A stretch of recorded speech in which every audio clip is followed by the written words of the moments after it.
Thank you. I'm very glad to be here. This is not the first time coming to Charlotte. In fact, the very first time I visited Charlotte, I was quite amazed, and I said, I have to have a job in Charlotte. That was when I was, I believe, 9 or 10 years old. And I was visiting from home at that time. It was Columbia, South Carolina, to Carolines, and I had to have a job in the Carolines. Right now we are living in a very interesting time. The market has been very challenged. One can clearly see that by the membership trends. The NAR Realtor membership from the peak year back in 2006 was 1.4 million. Today, it is just a hair over 1 million. And I would not be surprised if we went down a little further. Now, the adjustment is a reflection of a very difficult market, but it's also a reflection that there was too many people who entered the profession during the boom years, and this downward trend is, in a sense, a healthy adjustment that needed to occur. Now, having said that, it's very difficult market challenges, but it appears that probably the bottoming in terms of the business opportunity is occurring now, or possibly even already past us, because we are beginning to see some increases, and then there are continuing improving factors to suggest that home sales will be higher next year and beyond, just from many of the normal factors that drive home sales. For example, we have more jobs. Job creation is sluggish, but we do have more jobs. The stock market is not at the low point of 2008, it's much higher. And we are now also beginning to see some rents increasing, so some of the renters will begin to contemplate whether it makes more sense to buy or not. Yet we still live in a very strange economic conditions today.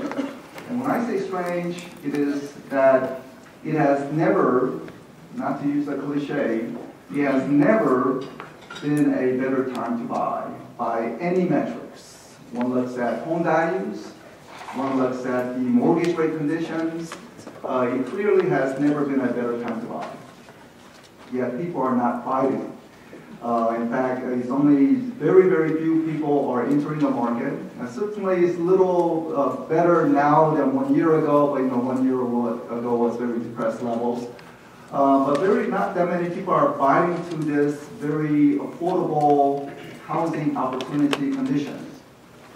One looks at the banks, and the banks are saying, we need to see all the documentation, including your high school transcript and your cholesterol.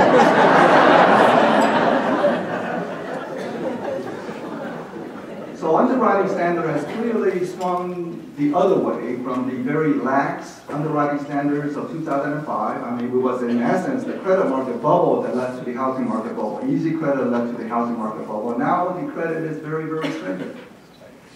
When you look at the banking system, overall their financial industry profit level is quite healthy.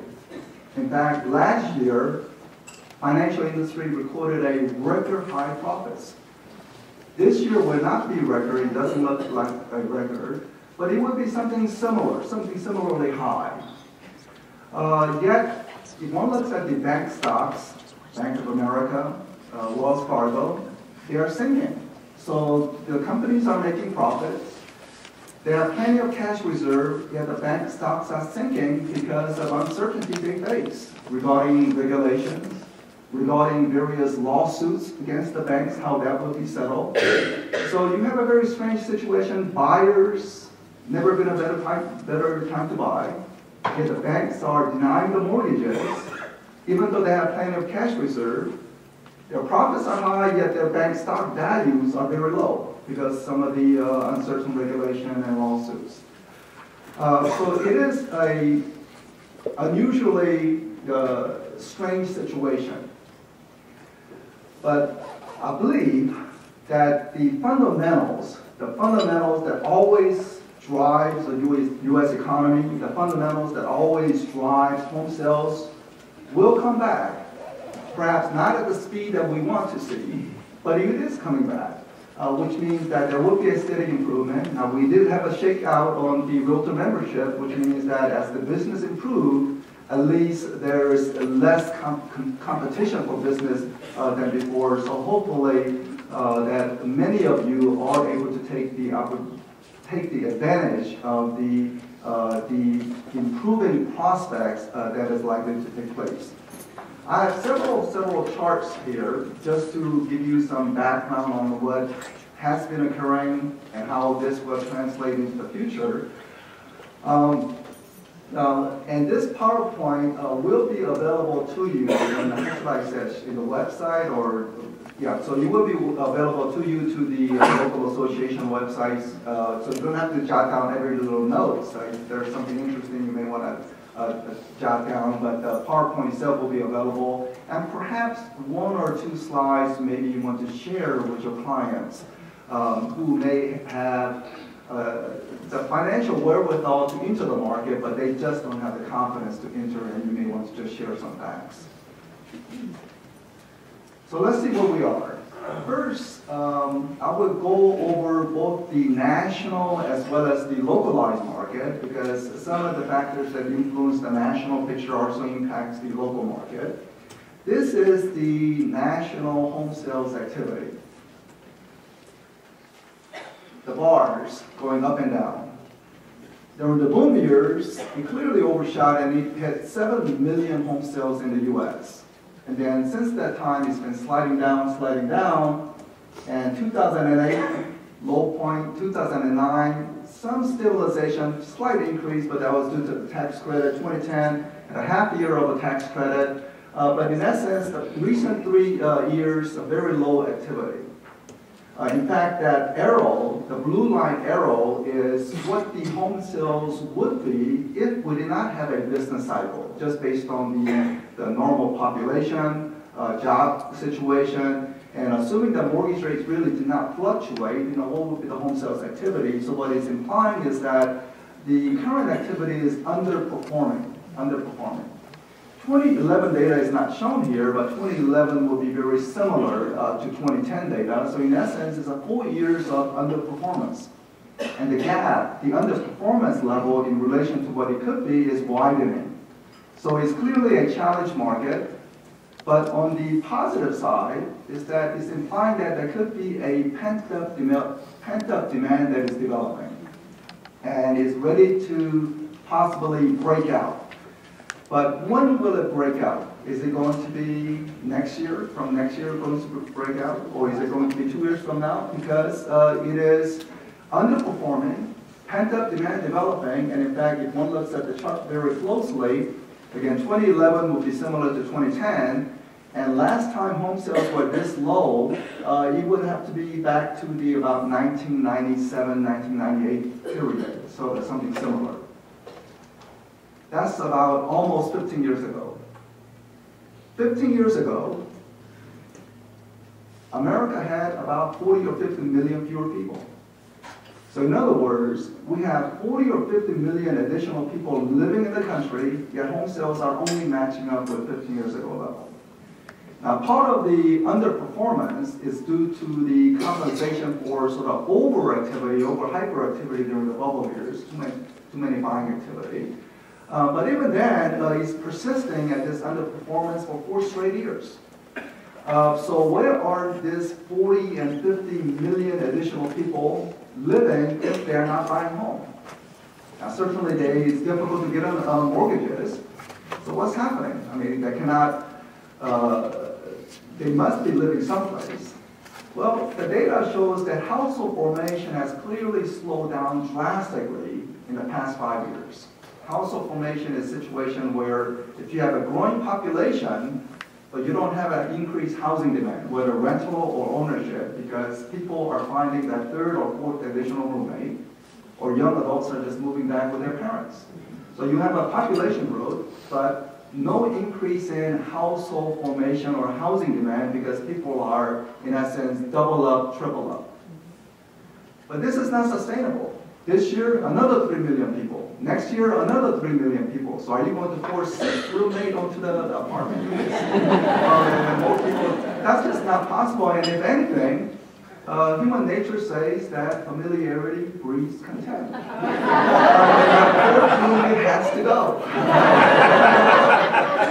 So it's just inevitable that this pent-up demand that's developing will pop out. And again, the question is, when will it pop out? And most logical reasoning is when the economy improves, there are jobs out there, certainly that will help. But too clearly right now is an underperformance, so that's the bad news. But the positive way to view it is the pent-up demand is developing and perhaps it is ready to break out. Looking at more recent month-to-month trend, not the annual trends, one see an interesting trend, which is essentially a flat line other than time period of the homebuyer tax credit. So homebuyer tax credit was available, $8,000.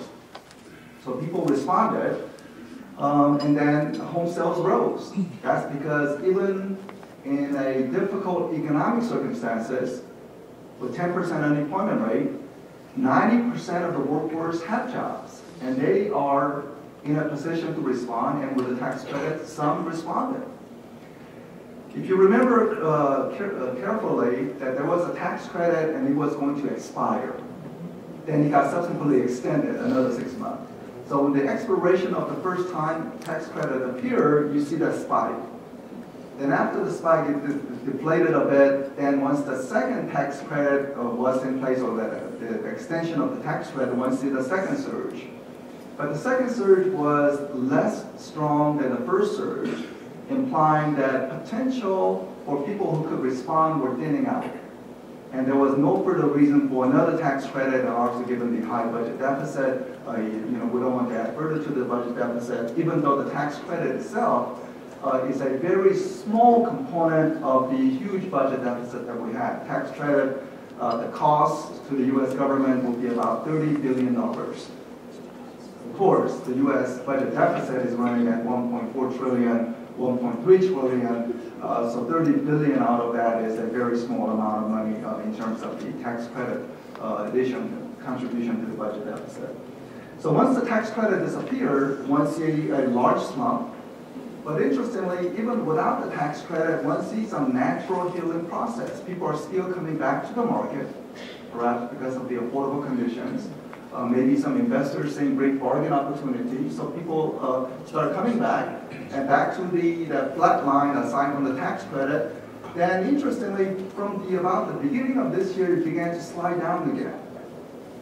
This chart also is, by the way, seasonally adjusted, meaning that it accounts for the normal fluctuation that occurs in the summer versus the winter months. So accounting for the normal seasonal adjustment after taking that into incorporating those elements, one sees some weakening, which means that something is not right with the housing market, that it recovered on its own natural power, then it begins to slide down again. And this is despite the fact that we have a record low mortgage rates. The blue line is the 30-year fixed rate mortgages. And one sees that at the early 10 years ago, it was 8%. Then it started down to 7%, 6%. Once it reached 6%, people said it could not go lower. Then it went to 5%, impossible. Then it went to 4%. So for people who could tap into these low rates, it was just great opportunity. Unfortunately, not too many people could tap into 4% mortgage rates. So that is the problem. So you have a very low rates. People are not responding. And in fact, one may say people want to respond, but the banks are just unable to lend it out.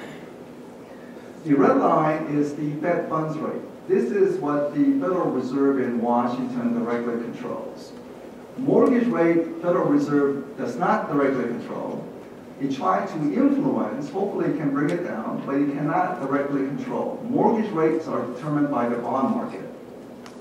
Federal Reserve only controls the red line. Interesting part is the red line can fluctuate up and down, but notice how the mortgage rate does not really move to the degree that the red line moves, what the Federal Reserve is doing. And in fact, Federal Reserve has said they will keep their Fed funds rate, which they directly control, at 0 for the next 12 months, possibly next 18 months. Trying to say indirectly, maybe this will bring the mortgage rate down a bit. Mortgage rate is not controlled by the Federal Reserve. It is controlled by the global bond market. James Carville made a very interesting observation. James Carville was former Bill Clinton advisor. In fact, we bring James Carville to Realtor function at NAR level on several occasions. He worked in the White House. His wife is a Republican, Mary Madeline. So it's an interesting couple. They're highly political, one Democrat, one. I don't know how, they are. But he had a very interesting observation. I mean, he's always angry. He is somehow always angry. But he made an interesting observation to say, after having worked in the White House, he said, if I could be reincarnated, have a new life, who would I want to be? A rock star, sports athlete? Who? And he said, based on what he's experienced from the White House, he wants to be Mr. Bond. Not the British super spy Mr. Bond, but Mr. Bond in terms of the bond market. Because bond market can intimidate anyone, including the United States. You can, right now, Standard & Poor's, if you call several months ago, downgraded the U.S. debt rating to say it is not AAA anymore. How did the bond market do? Bond market said, who cares about Standard & Poor's? We trust the U.S. government, so they are willing to lend the money to the U.S. government at a very low rates, which is the reason why mortgage rates are low. But if you look at Mr. Bond over in Greece, Mr. Bond is saying to Greece, if you want to borrow money from me for 1 year, you have to pay me 100% interest rate. So it's intimidating Greece. So bond market can easily intimidate countries. And right now, U.S. budget deficit is very, very high. And it needs to be fixed. It needs to have a plan to bring it down because you don't know when this Mr. Bond's mood will quickly swing. He could say, America, I believe in. A couple of years from now, they can say America is becoming like Greece. You have to pay me 50% interest rate if you want to borrow money. And it can clearly intimidate the U.S. financial system.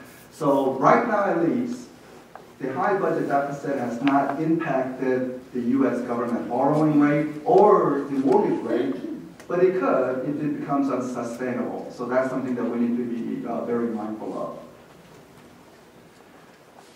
The slight loss in momentum in home sales, as you saw in the early part of the year, is due to partly the slower economic expansion. So this is a measurement of GDP. GDP, in short, is the income of everyone combined in the U.S., including corporations. Corporation income, individual labor income, everyone's income combined, how is it growing? During a recession, it declined. Very harsh recession, 2008, 2009. Then it started to recover. Then it started to weaken again, or the growth pace was much, much below the desired pace.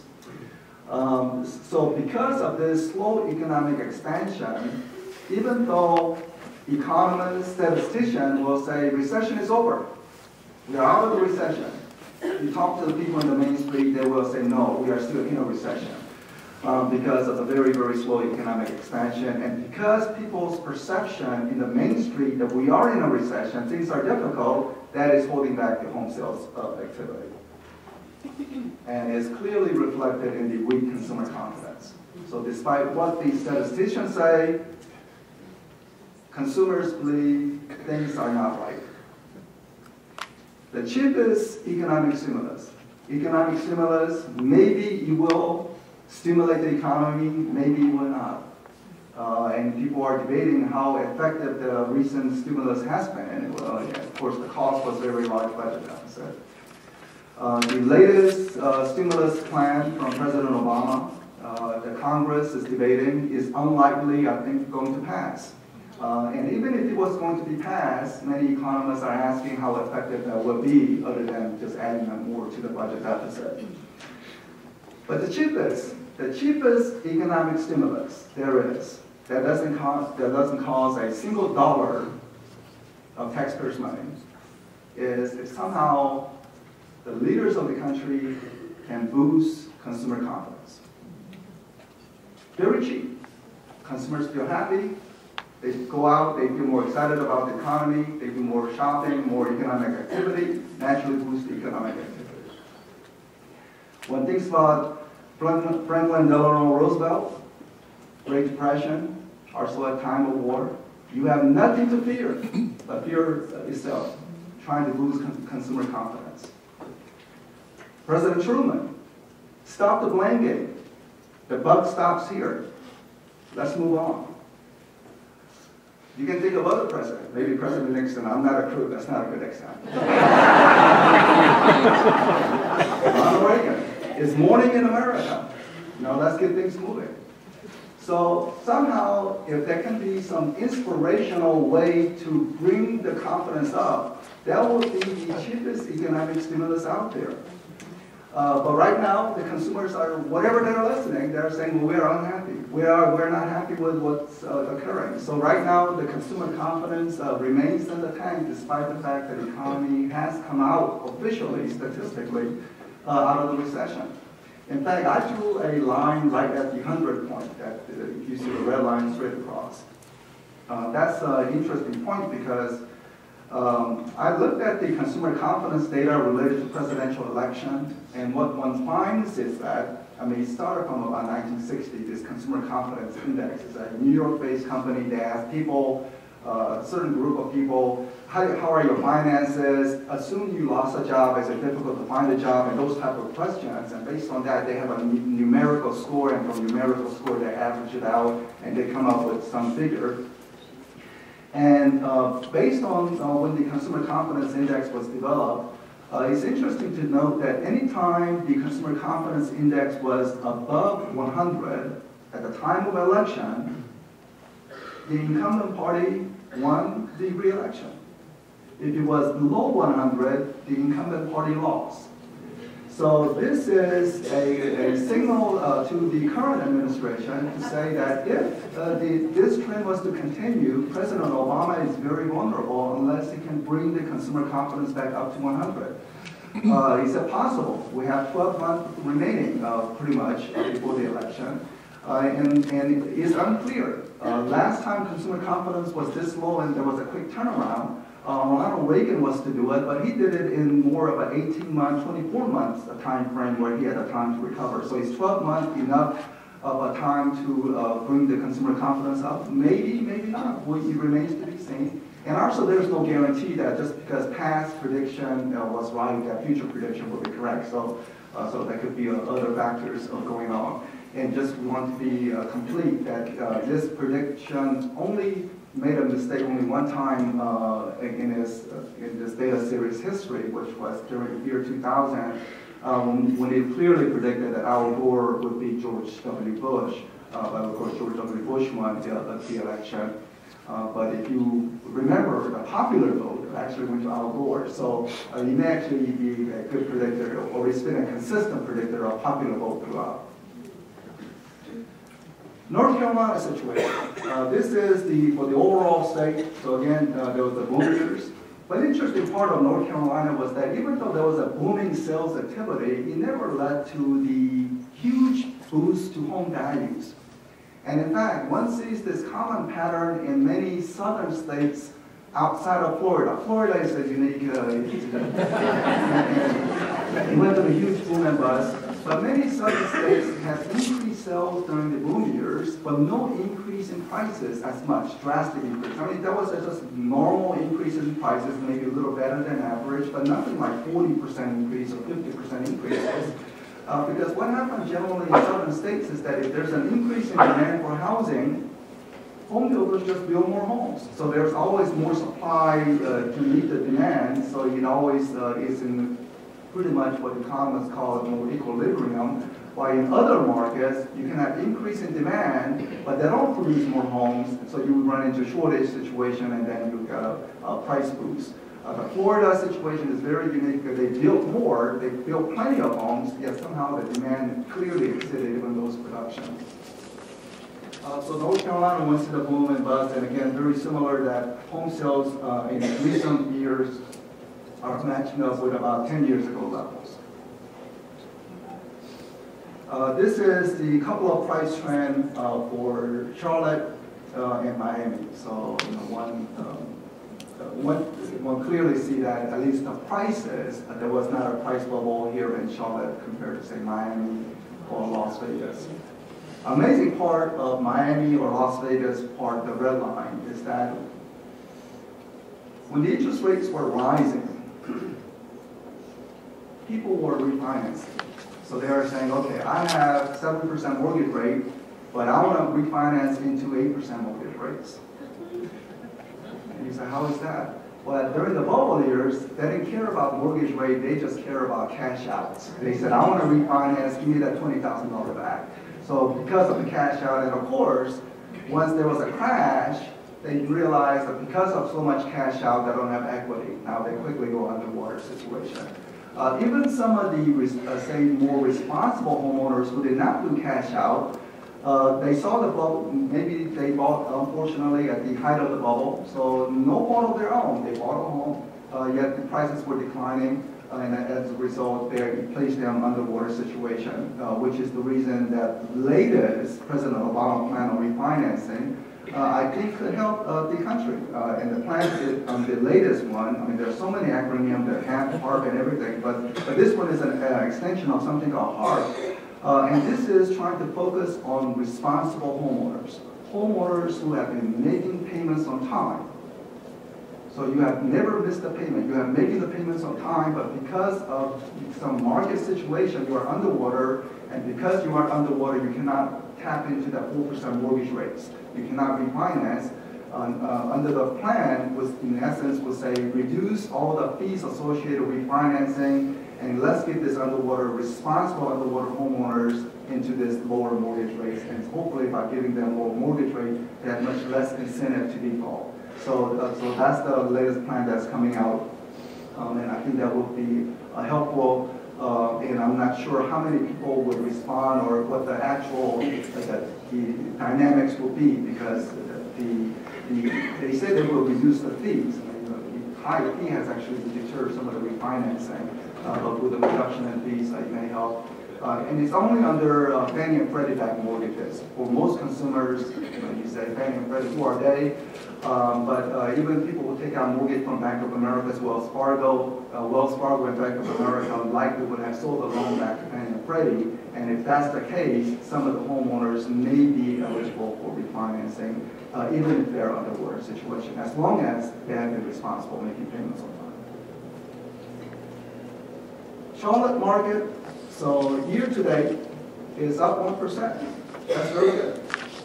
And last year was up 4%. So it's a 2 straight years of slight increases. It's not so it was a large decline, but now at least there's slight increases. And encouraging part about 2011 year-to-date increase is that 2011 there was no tax credit. Last year, half of the year was tax credit, so even without the tax credit, you are beating out the tax credit year, which is saying there's a good natural healing process that is occurring. So at least it's no longer decline anymore in terms of the business opportunity. The inventories are down roughly 20%, which means that that is a clear sign that any price decline that has been occurring, and that has been very minimal. You saw the prior chart, Charlotte did not encounter that price bubble and any big price declines, but at least the prices are much more stable, but still some declines in the low single digits. But given the inventory trending down, that is clearly early signal that price stabilization is just right around the corner. The closed prices are down, but listed prices are up, which is a couple of things. One is that buyers are only buying lower priced homes, which is the reason why you're getting lower transactions. But the other part is that closing occurs before listing, so at least the listing prices being a little higher compared to 1 year ago may imply that price stabilization may be already occurring right now. And Case-Shiller price index it also appears to perhaps maybe already bottomed. It is lower compared to 1 year ago, but if one looks at past 3 months, it increased in the past 2 out of 3 months. So it's just beginning to show that turnaround trend. And all this data, the Charlotte Association has a very in-depth report, that they're 10K reports. So let's go to their website and very, very good graphics and data points on the local market. Realtor business has suffered. Realtor membership has experienced a shakeout. From the builders, it is much greater pain. So it is not about a 40 or 50% decline in business. It is more closer to 80% decline in business, 70, 80% declines in businesses and builders. Because building activity has collapsed, and from 2009, 2010, 2011, very, very low housing start activity. The long-term average is that thick horizontal line, that's the long-term average, and also the long-term average would be logically consistent with the U.S. population growth. You have 3 million additional people, and also there are some units that get demolished, so you need to replace some of the demolished units. So given the population growth and demolition, that you need to produce about 1.5 million housing units each year. Today, we are producing only 0.5 million, great underproduction. Again, underproduction is part of the compensation for overproduction during the boom years. But the interesting part is the home builders, increasing number of home builders are saying that they want to build more, because if they build, they see a demand and they can sell that. Yet they go to the bank and try to obtain construction loan, and the bank say, forget it, no construction loan whatsoever. In fact, you talk about difficulty of getting a mortgage.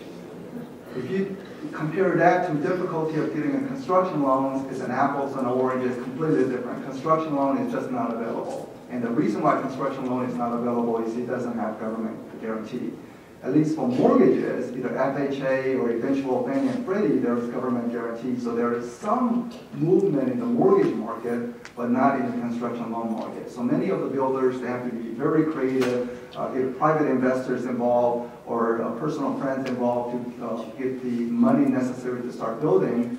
But the builders, in that sense, are being artificially hampered from building because of the lending restrictions. So builders want to build, but they cannot, which also imply that if the economy improves more meaningfully, there's a household formation, the roommates begin to separate out, that there's household formation, and if we're not producing enough new housing, then we could easily encounter a housing shortage situation. I mean, overall inventory is down already 20%, and it could be down another 20% this time next year and continuing to trend down. So even though today you may not feel like it, 2 or 3 years from now, if the builders cannot respond, then we could easily face a housing shortage. So that's clearly a possibility if the builders just cannot respond. And again, builders want to respond, but they cannot respond because they cannot obtain the construction loans. This is the inventory level of the newly built home, not the existing inventory, not the homes in the multiple listing service, but newly constructed inventory. It is at a 4-year low. Whatever builders are building, they're able to sell it. Yet, they cannot take that construction loans. Charlotte housing permit activity, housing starts, very, very low in the past 3 years, matching up with the early 1980s low levels. Early 1980s, mortgage rates were 18%. So mortgage rates all-time low, and housing start activity remain very, very low. And in fact, look at, just ignore the boom years, and one can even say that maybe the normal is 15,000 in the Charlotte area each year, 15,000. So right now, he's producing only about 5,000 units. Improving factors for home sales. Remember, Charlotte area home sales are up 1% from 1 year ago, even without the tax credit. So again, moving in the right direction, but this is a fairly minimal increase, and one can even say virtually no increase. At least it's not declining, but not really increasing any meaningfully. But there are many improving factors to suggest that there should be more home sales. First, jobs. Job recovery is sluggish, frustratingly slow, yet there are more jobs today than 1 year ago. In fact, if one looks at the Bureau of Labor Statistics data, one finds that there is almost 2 million additional private sector jobs today compared to 12 months ago. 2 million additional private sector jobs. Local government, state government has cut jobs. So if you look at the total jobs, it's more like 1.5 million in the country. So you have private sector job, cuts in the state and local government, not at the federal government. I'm from Washington, D.C. area. People in Washington, the sidewalk is full, people are smiling, not because they're nice, because they didn't see a recession. People are smiling, restaurants are full. I forgot my train of thought here. So the jobs situation, so there is a private sector jobs, but job cuts at the state and local government, but not at the federal government. Federal government is still at the peak in their employment levels. And the other factor is that stock market is very volatile, sometimes very scary. Yet, if people who are holding on, it's much higher today than back in 2008. The rents are beginning to rise, and rent increases will surely tip some of the renters into buying a home. As soon as they get a rent renewal notice, they see a rent increase of 5%, they will pull out a calculator, run the numbers to see if it makes more sense to buy a home. So these are improving factors. Yet, it has not really translated into higher home sales as of yet. So there's improving factors, yet barely impacting the home sales. Only 1% higher home sales in the Charlotte region. The buyers are comfortable with distressed property, at least that's what the data is suggesting. When the distressed property came onto the market 3 years ago, people said those are toxic, radioactive, stay away. Today, people are saying distressed property, provided that it is priced correctly, there are ready buyers coming in. They are saying they're willing to pick it up very, very quickly. In fact, there's a strong recovery in terms of buying activity, not prices, buying activity in Vegas and Miami. Products comes onto the market, there are multiple bidding on those distressed properties. International buyers also are beginning to show up, and that's part of the very affordable U.S. real estate market. Canada, they're continuing to see record high home values. So from Canadians' point of view, they have healthy housing equity. They can easily buy the U.S. properties. But furthermore, the currency translation, Canadian dollar is matching up with the U.S. dollar. It was not the case several years ago, but now the Canadian dollar is strong. Now they're saying with higher, strong Canadian currency and also lower U.S. prices, they can easily buy properties, say in Myrtle Beach or elsewhere. So we are beginning to see more international buyers coming in.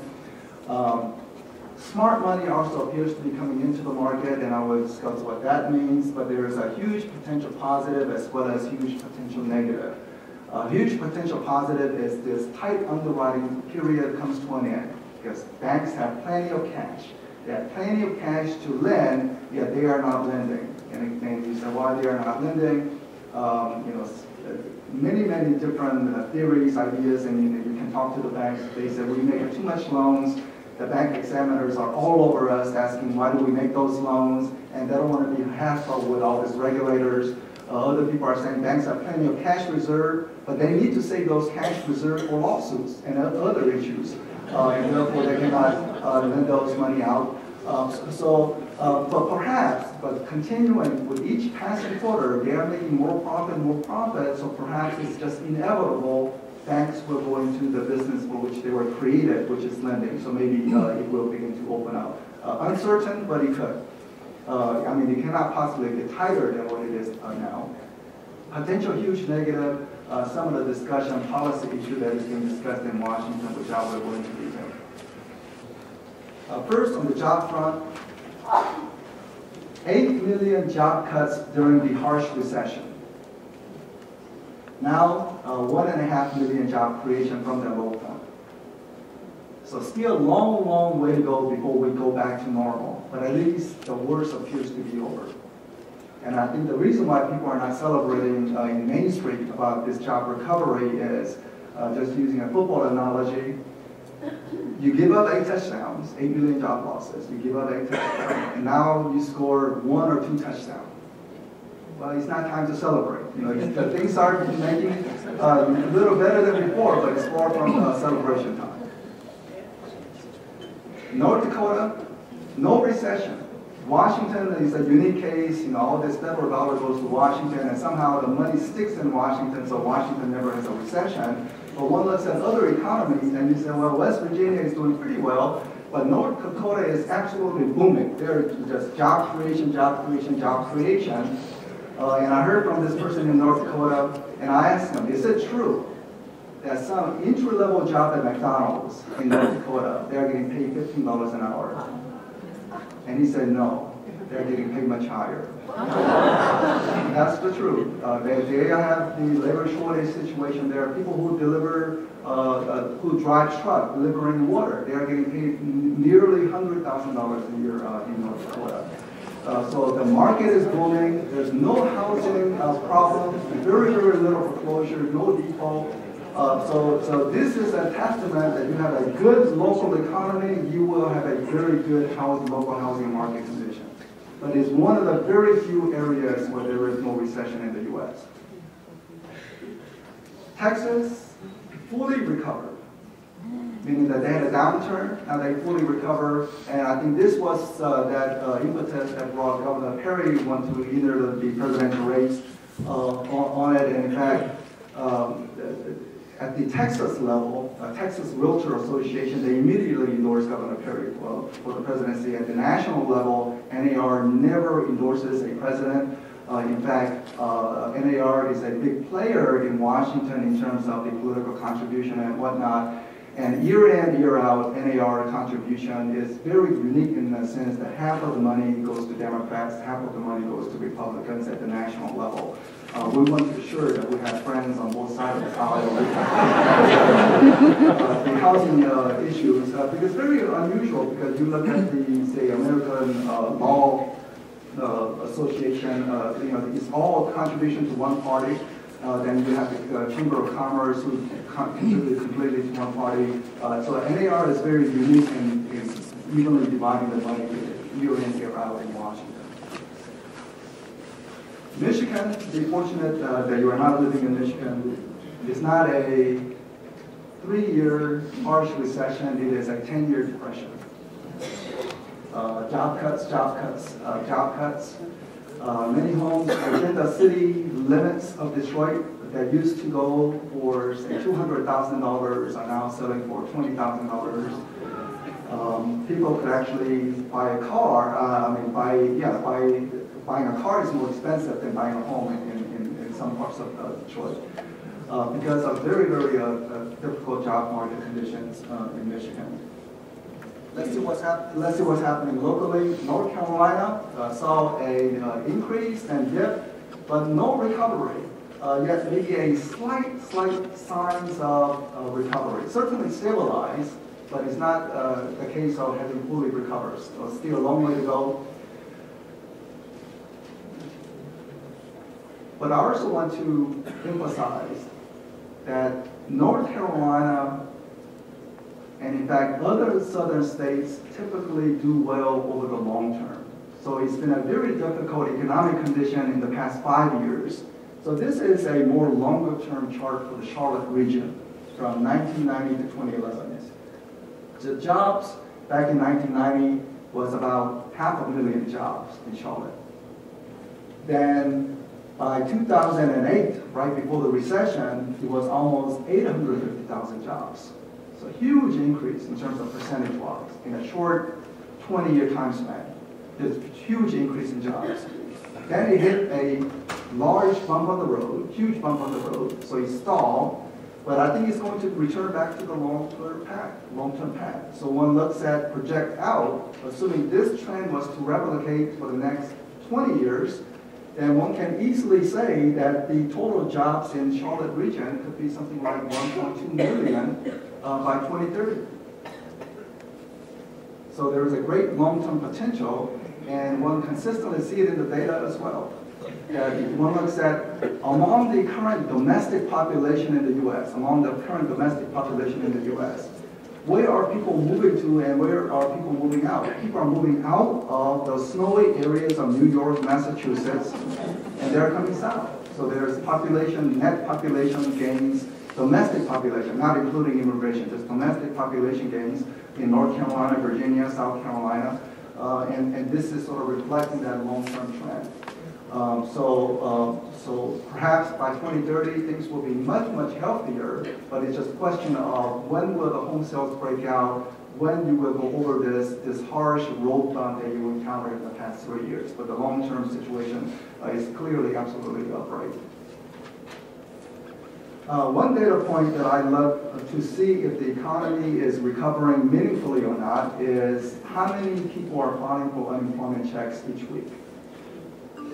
And I like this data because first it's a weekly data and very timely data. How many people are filing for unemployment checks for the very first time?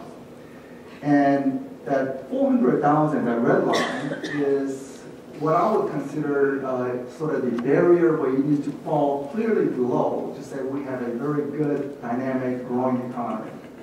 Even in the good times, people still file for unemployment checks because people get laid off, but people get hired. So we're in a dynamic economy, but after the recession, it started going down. Once it hit 400,000, somehow it refused to go below that 400,000, so it got stuck at that level, which is the reason why we have this sluggish economic expansion rather than a robust economic expansion. But it comes out every Thursday morning, and look to see whether it is below 400,000 or not. If it stays at 400,000, that means it's a still continuing sluggish economic expansion. Financial assets, not too many Americans have large asset in their in financial market.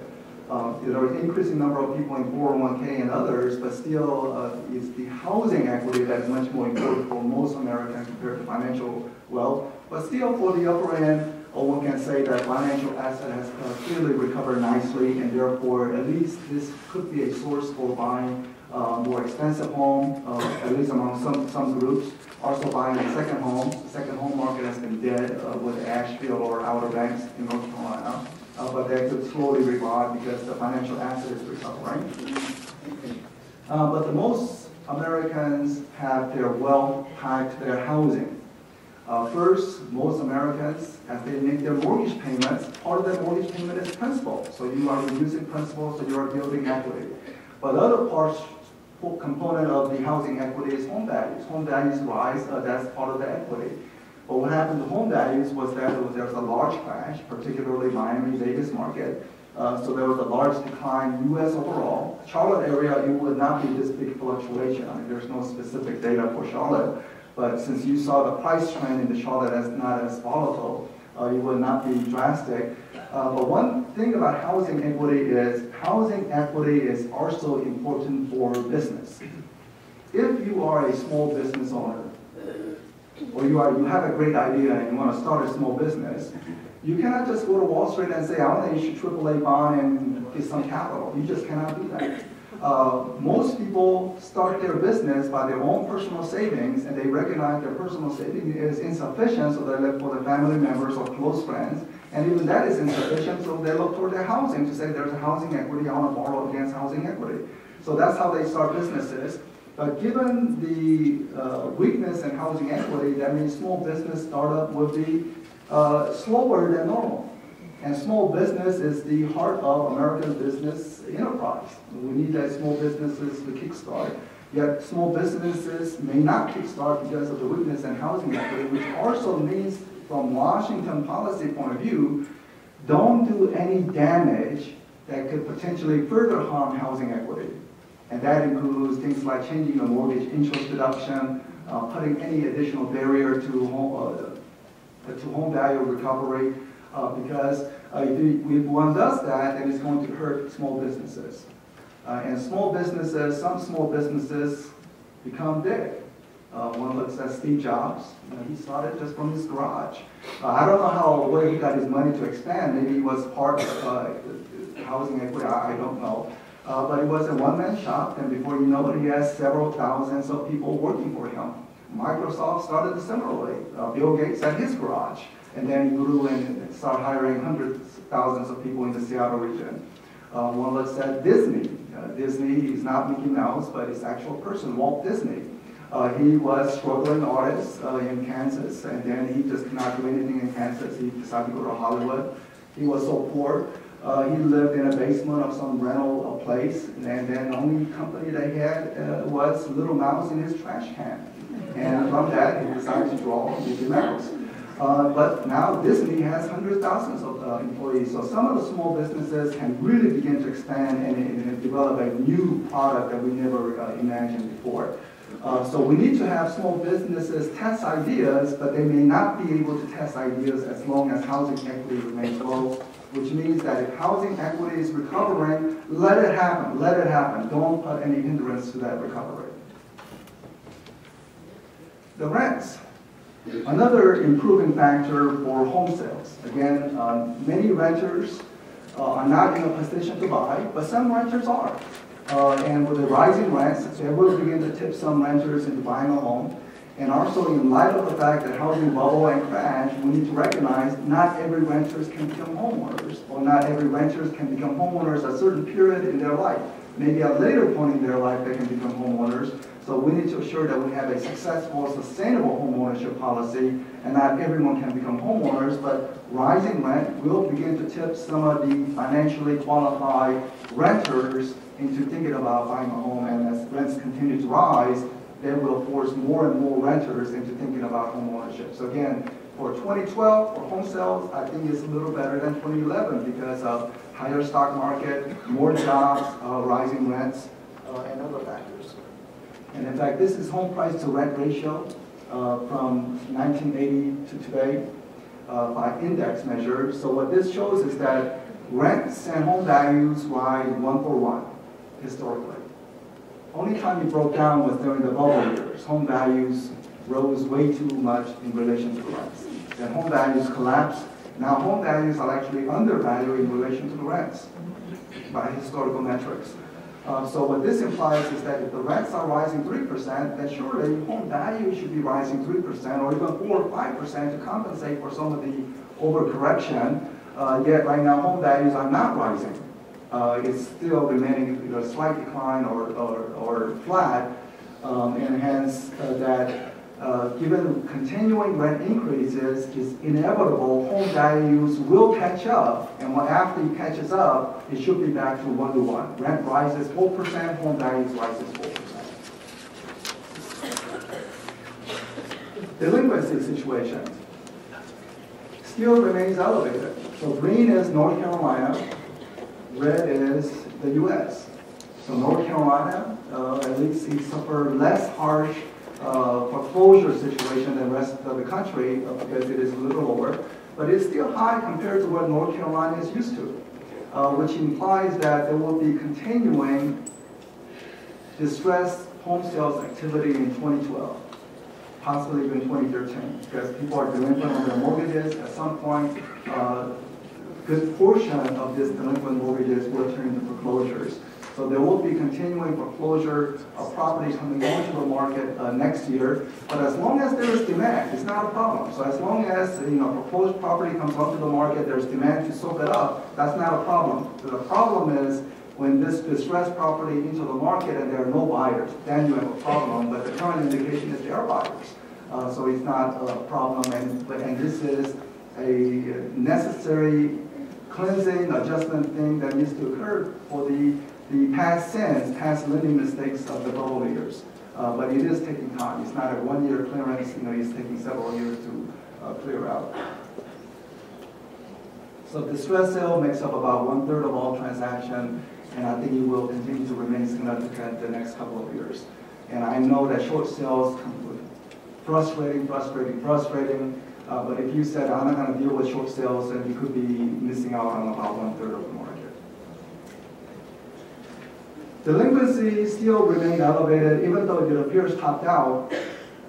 This is a data point that you rarely ever see discussed by people in the media, in the news, CNN and whatnot. This is a very interesting graph. So you have continuing elevated delinquencies.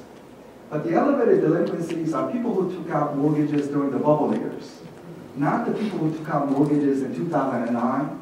This is looking at what is their default after 18 months since the time of origination. So you are looking at apple to apple after 18 months of origination. So 2002, you look through the newspapers back in 2002, not a single mention of a housing market bubble crash. Housing market was not even for news. You may even say 2002 was a normal year. On a normal year, after loan originates, about 3% of mortgages go into default after 18 months. So you can say that's normal.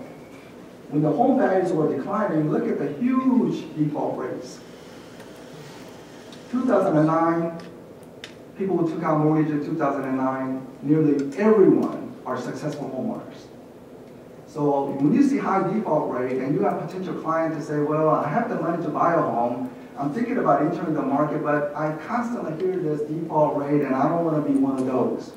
Show them this chart to say people who took out a loan in 2009, they are not one of those default people. They are highly successful homeowners. 2010, data is not yet out. How is 2010 data going to be? I talked to the managers of the Fannie and Freddie, and they said 2010 data appears to be even better performing than 2009.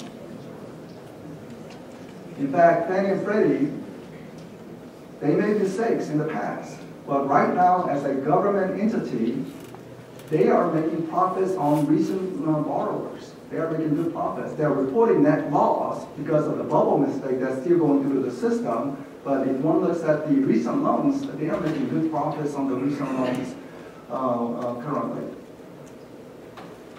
Smart money appears to be entering the market. I always say smart money is always one step ahead of the general population because they are looking at all the options. They can buy gold, they can buy stock market, they can maybe buy gold invest money in other countries. So what are these smart money doing? Well, smart money, they have cash. And the fact that right now about 1/3 of all transactions are all cash is implying that smart money, again, these are people who have options, are beginning to turn towards real estate. Normal cash deals would be in the single digits on the normal years. The fact that it's 30% is implying that there's plenty of smart money beginning to enter the market. Possibly, maybe investors are having difficulty getting mortgage, so they cannot get mortgage, so they are going in all cash. They don't want to be bought with appraisals. Financial asset recovery is helping with the cash. And also, investors are saying that they want to hedge against future inflation. Federal Reserve has been not only keeping the interest rate at near zero, but they have also been printing money. And when country prints money, people say there will be inflation down the line. And as a result of potential inflation down the line, people have been buying gold. Say, I want to buy gold to hedge against inflation. But gold prices are so high, people are saying, is there anything else other than gold that I can hedge against inflation?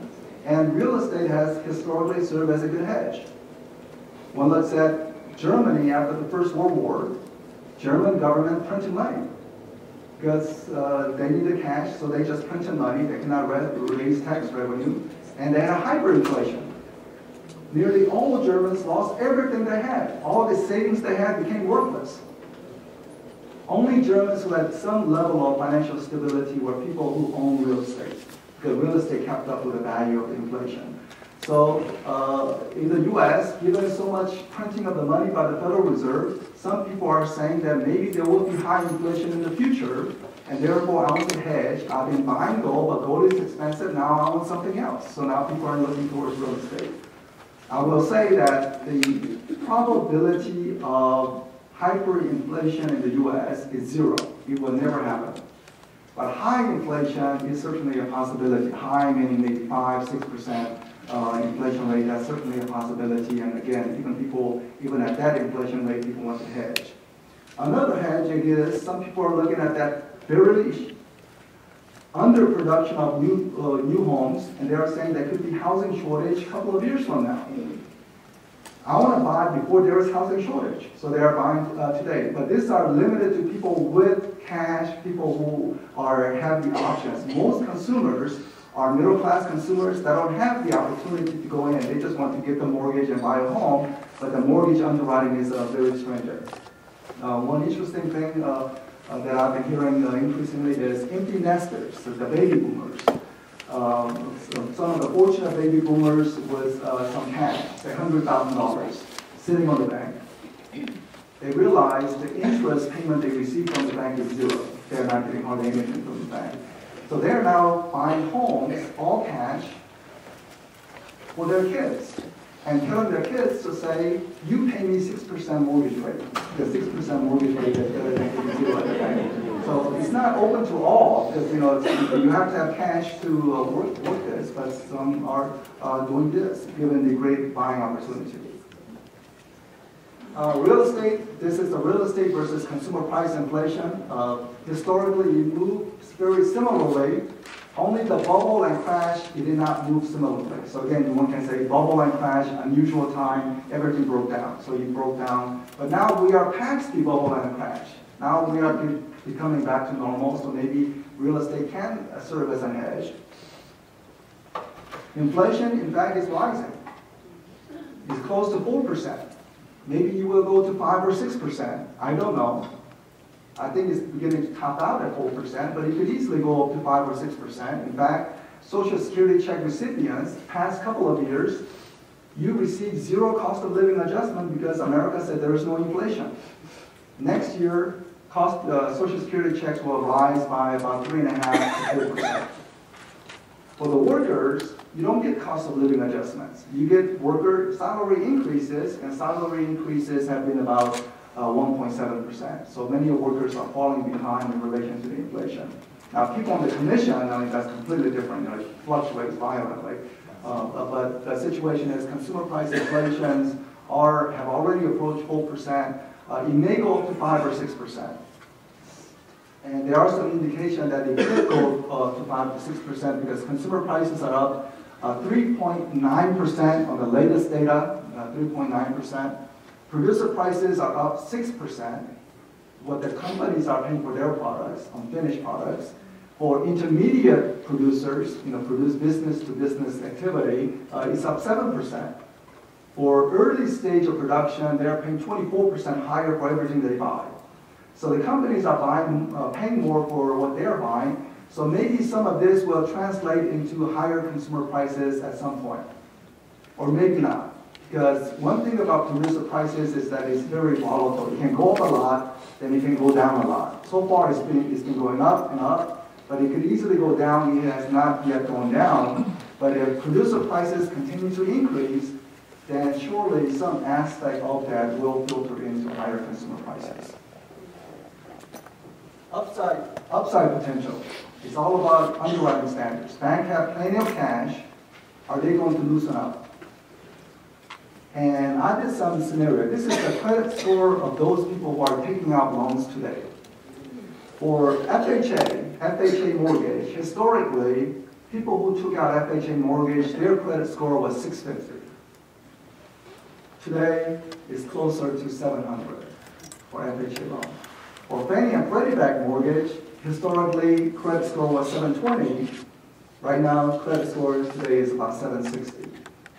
So I did a scenario to say, okay, how many people are between 720 and 760 credit score? How many people are between credit score 650 and 680? And trying to, that's about 15% additional of people in the population, which means 15% additional increase in home sales possible if underwriting standards just went back to normal.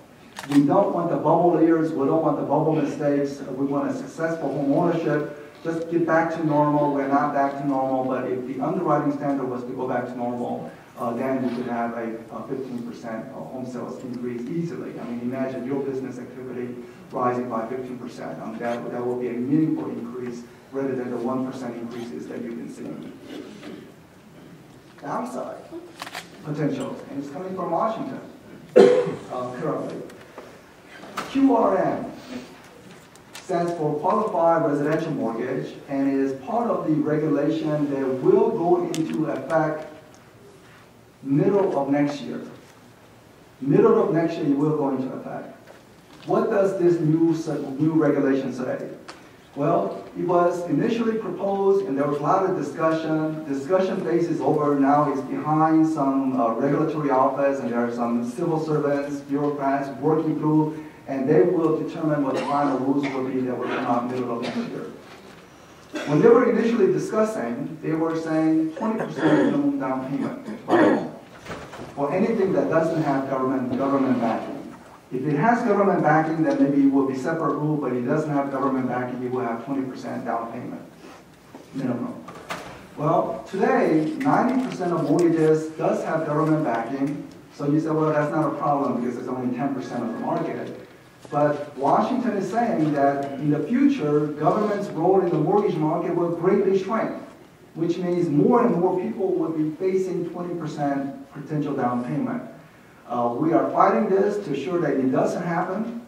We have already lined up members of Congress, a majority in the House of Representatives, majority in the Senate, to say 20% down payment is wrong. So just in case the regulator comes out with this rule, there will be new legislation to say get rid of that. So we have everything in place, but they could come out with 10% down payment, and we think even 10% down payment is too high. So we want to assure that this overreaction from Washington does not occur that could greatly harm middle-class families. Think about your clients. How many clients, how they will be impacted if they have to come up with 20% down payment. I understand the logic. The logic is that you have to have skin in the game, lessen the foreclosure pressure, but I will sort of counter that argument in a second. There's also discussion about mortgage interest deductions. Government has blown out the budget deficit. Now they need to trim away the budget deficit, and they're saying, where can we raise revenue? Perhaps we can raise revenue from homeowners by saying mortgage interest deduction, you cannot do that anymore. The likelihood of taking the mortgage interest deduction completely, I would say 0 chance. But they are discussing about high-income individuals, or maybe for second homes, or for maybe high mortgages. So they are beginning to trim away. But once the trimming away happens, believe me, it sets a precedent for future to say in the future they're going to trim away more, trim away more. So we need to be very mindful. Change mortgage interest deduction, again, is going to hurt that small business startup because housing equity is being damaged. And that's under discussion. Timeline, from your perspective, is a couple of days before Thanksgiving. A couple of days before Thanksgiving is when super committee, 6 Republicans, 6 Democrats, comes out with their recommendation about how to trim the budget deficit. And it may have mortgage interest deduction, it may not. We don't know. That's when the recommendation comes. Then it will be voted on a couple of days before Christmas. No amendments, just whatever is recommended up and down. If it gets passed, it becomes a law.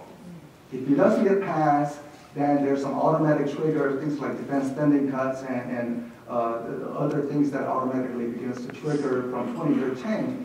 But regarding mortgage interest deduction, the timeline is recommendation comes out a few days before Thanksgiving, and it will be voted on a few days before Christmas. Conforming loan limits. Right now, America is in a strange situation. People with highest income, highest credit score, they're borrowing money, they are paying much higher interest rate.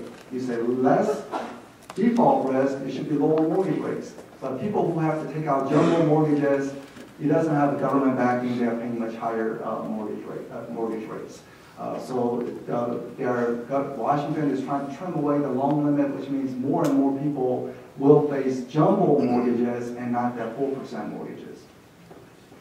Fannie and Freddie reform. There will be reform of Fannie and Freddie or complete demolition of Fannie and Freddie. Fannie and Freddie clearly made mistakes. Fannie and Freddie thought they were private companies, even though they had the government backing. Just imagine if you had the government backing, you go to any bank and say, I want to borrow money, and bank says, I'll get out of here. Then you say, well, if I cannot pay back, government will pay back. Then they will easily leave you the money. Well, Fannie and Freddie had that government backing or implied government backing, so they could borrow money cheaply and easily. As a result, they created this huge hedge fund. With hedge fund, they bet on the housing market, it turned out well, huge bonus checks for the managers and the shareholders. This hedge fund collapses during the housing bust period. the managers ran away, and now it's taken over by the government and taxpayers are on the hook. We cannot have a system where you have private profit at government backing. So that has to be fundamentally changed. There is some ideological purity, which for some people say government should not be involved in anything. But if there's no government backing on mortgages, it will be something like commercial real estate loans. Ask any commercial real estate workers what happened to mortgage availability for commercial 2008, 2009, even 2010. And they will say nothing was available. So if there's no government backing, you could have where middle class are completely shut out of the housing market at some time. So it requires some level of government support, but that government support comes with taxpayer responsibility, not somehow creating a hedge fund gambling on the market. In fact, Fannie and Freddie never ran into a problem when they were actually 100% government owned up to 1970. Then they start running into problems in the 1990s when they were somehow thought they were private companies. Today, Fannie and Freddie, they are making money on recent loans. They are doing well, except for they still have some legacy asset they have to run through. They are effectively government corporation. So we need to be mindful about some things private sectors are very good, some things perhaps government needs to get involved in, because things like, say, Apple iPhone, I'm sure government could never produce that. They don't have the level of innovation to do that. A 30-year fixed rate mortgage, very, very simple product. Maybe this is something that government can do efficiently. It's very, very simple. You just crank it out. But because without the government backing, we don't want to face the commercial real estate condition where sometimes mortgages are completely not available. This is a picture that I took as I was walking to one of the museums in Washington. All the museums are free, by the way, in Washington, which means the taxpayer supported or charity supported in some way. So as I was walking, I saw this and I got excited and I took my BlackBerry and took a photo. And you can see the little BlackBerry shadow there. You cannot read the whole thing, but this is a museum of American history, Revolutionary War, Civil War, Mexican-American War, the World War I, World War II, Korean War, Vietnam War, and what did America do for the veterans? And they discussed that Veterans Affairs mortgages with zero down payment, 4 million issued after the Second World War. World War II finished in 1945. So many people took out zero down payment loans. What happened to housing market in, say, 1950, 5 years after the World War II? Did America have a foreclosure problem, or did America have middle class booming? And it was a case where middle class was booming. We did not have a foreclosure problem. Even with zero down payment products, America was successful because people stayed within their budget. So it's really about people staying within their budget and not about this 20% down payment that Washington is considering today. So we need to be assured that Washington policy does not overreact to the current housing market buzz and impose things like 20% down payment and see what worked and what not. And clearly, it's very simple. We always go back to what our grandmother said. Just be financially responsible. Stay within your budget and things will be fine. If you overstretch your budget, you are asking for potential trouble. And that's what happened during the bubble years. So zero down payment clearly demonstrated that it can be successful in America. My outlook forecast, I'm coming to an end, is that a lot of uncertainty. There's some upside potential, there's some downside potential. Consumer confidence is weak, banks have plenty of profits, bank stock prices are down, many things going on. But I think we will clearly avoid a recession. We will not have another recession where there are more job cuts. I think overall there will be job gains. It will be not a very robust job gains, but so it will be a moderate GDP expansion, about 1.5 million job creation. Unemployment rate this time next year, election time, I think it's going to be about 8.7% because of the slow job creation. Mortgage rate, if anything, I think there's more pressure to go up than down. because you have some inflation beginning to pick up, and also very high budget deficit. Mr. Bond, when will Mr. Bond begin to intimidate the U.S.? It has not happened, but it can certainly begin to happen. And so there's probably more likelihood of mortgage rates rising. But rising mortgage rate, I'm not fearful of as long as it is manageable, because today it is really about underwriting standards. Your client do not care whether they get 4% mortgage rate or 5% mortgage rate. They are saying, give me mortgage, I want to buy a home. So I think the rising mortgage rate will not be that negative influence as much as it had been, because as long as banks begin to loosen up, it will easily compensate from the more normal underwriting standards. Commercial market, I did not discuss at all, but commercial market always follows the broader economy. Broader economy is expanding slow, so commercial real estate activity will be expanding slow. But the worst is over regarding the commercial as well. My final chart, I want to leave this with you, as there is so much discussion about perhaps what in America oversold housing. Maybe there's nothing wrong with renting. Maybe America should be a society of renters rather than a society of homeowners. Two most transformative presidents of the past century. I think what people would say, one FDR, one Ronald Reagan. Maybe some people would disagree. President Bush, President Obama, clearly too recent to be considered. There will be the judge later. But over the past century, I think FDR and Ronald Reagan got it right. They were not looking at any revenue potential from limited mortgage interest reduction. They somehow had a gut feeling, perhaps they had good advisors, but somehow they had a gut feeling that society of homeowners is good for the country. So at time of World War II, as Winston Churchill did not know whether he would survive the bombing attack from Germany, FDR said, nation of homeowners is incomparable. You have something to defend. You are part of the country, you will defend, you will go out and defend. Egyptian revolution. Now, Libyan revolution is clearly for the better, but Egyptian revolution still remains to be seen whether it would be for the better or for worse. Let's hope for the better, because there is still clearly a lot of mistakes made by the former Egyptian regime. But one thing about Egyptian revolution as a housing economist, not as a political scientist, is that 90% of the Egyptians did not have clear title to the residence they were living in. So something bad happens, politics, and then it quickly snowballs into something really big, because 90% believe they are not part of the country. They are not part of the country.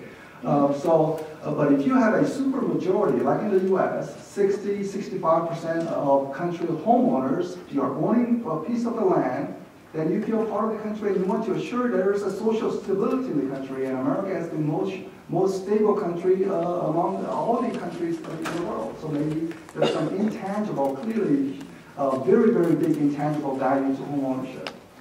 Ronald Reagan came to NAR meetings during one of his presidential years and said, American tax code needs to be changed. It is too complex. I want to simplify,